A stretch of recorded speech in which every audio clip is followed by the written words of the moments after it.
राज्यात उमेदवारी अर्ज दाखल झाल्यानंतर आज छाननी सुरू होणार। 2 जानेवारीपर्यंत अर्ज मागे घेण्याची मुदत। 3 जानेवारीला उमेदवारांना चिन्ह निश्चिती होणार।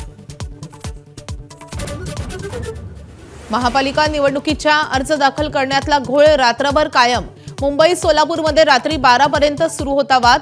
विविध पक्षाच्या 12 उमेदवारांची निवडणूक आयोगाकडे तक्रार। महापालिका निवडणुकात भाजपनं खातं उघडलं। कल्याण डोंबिवलीतल्या 2 जागांवर भाजपचे नगरसेवक बिनविरोध निवडणार। दोन्ही जागांवर आला एकच अर्ज। राज्यात फक्त 4 महापालिकांमध्ये झाली महायुती। कोल्हापूर, जळगाव, पनवेल आणि इचलकरंजी अशा 4 महापालिकातच तिन्ही पक्ष एकत्र। मुंबई, ठाण्यासह 6 ठिकाणी भाजप शिवसेना लढतायत एकत्र। महापालिका निवडणुकीत महाविकास आघाडीची ही शक्ल। 29 पैकी 18 महापालिकात झाले वेगळे। फक्त पनवेल, सोलापूर, जालना, नाशिक आणि धुळ्यामध्ये महाविकास आघाडी। नागपूर, मुंबई, पुण्यात भाजपनं भाकरी फिरवली। जुन्या नगरसेवकांना घरी पाठवत युवा मोर्चाच्या तरुणांना उतरवलं मैदानात।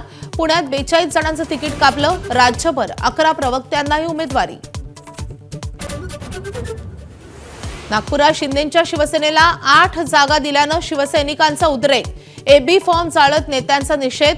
राज्यमंत्री आशिष जयस्वालांनी उमेदवारी विकल्याचा आरोप। पुण्यात राष्ट्रवादीकडून गुंड प्रवृत्तीच्या घरात उमेदवारी।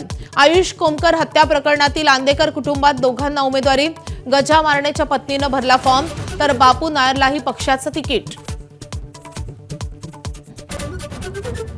जालना महापालिकेत नवं राजकीय समीकरण। अजित पवारांची राष्ट्रवादी आणि मनसेची युती। राष्ट्रवादी 50 तर मनसे 6 जागांवर लढणार। जपानला मागे सारत भारत जगातील 4थी सर्वात मोठी अर्थव्यवस्था। अमेरिका 3 आणि जर्मनीनंतर भारताला स्थान। अमेरिका, चीन आणि जर्मनीनंतर भारताला स्थान। 4.18 ट्रिलियन इतका भारताचा जीडीपी। लवकरच 3ऱ्या स्थानावर येण्याचा अंदाज।